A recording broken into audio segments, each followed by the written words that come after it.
La parole s'est faite chair. Ok, la parole s'est faite chair. Et que faisait, et que, donc ça, tu insinues que Dieu s'est fait chair. Et que faisait Dieu dans la chair?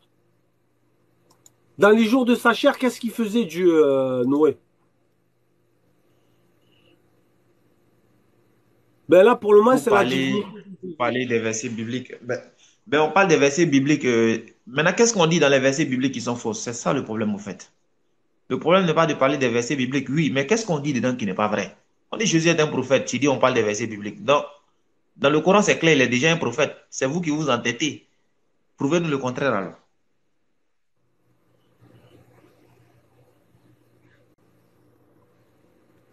Alors, que faisait Dieu dans les jours de sa chair? Tu as cité 1,14, Noé.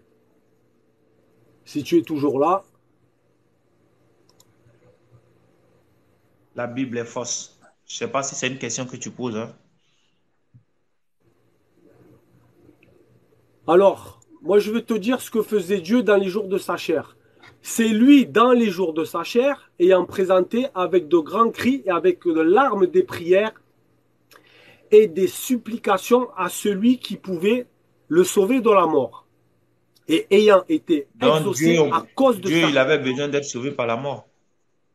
Voilà. Alors, Dieu incarné chair est en train de faire des grands cris avec des larmes, des prières et des supplications à celui qui pouvait le sauver de la mort. C'est-à-dire qui?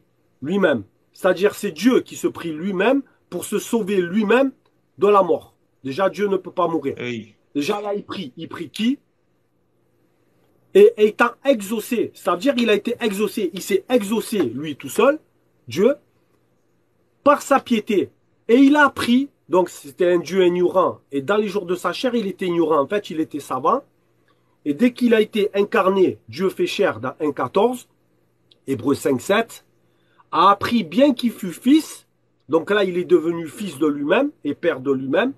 Et il a appris, c'est-à-dire que il a plus de connaissances. Et d'un coup, il a appris par les choses qu'il a souffertes. Il a été élevé à la perfection. Donc, ce Dieu qui était parfait s'est mis en chair, et dans la chair, il a été élevé à la perfection. Donc, voilà ce que faisait. C'est compliqué, hein? Est-ce que ça c'est tolérable d'un Dieu? Parce que Dieu fait chair. Ce que tu n'as pas compris, c'est la parole de Dieu qui est passée par la chair, qui est passée par un prophète.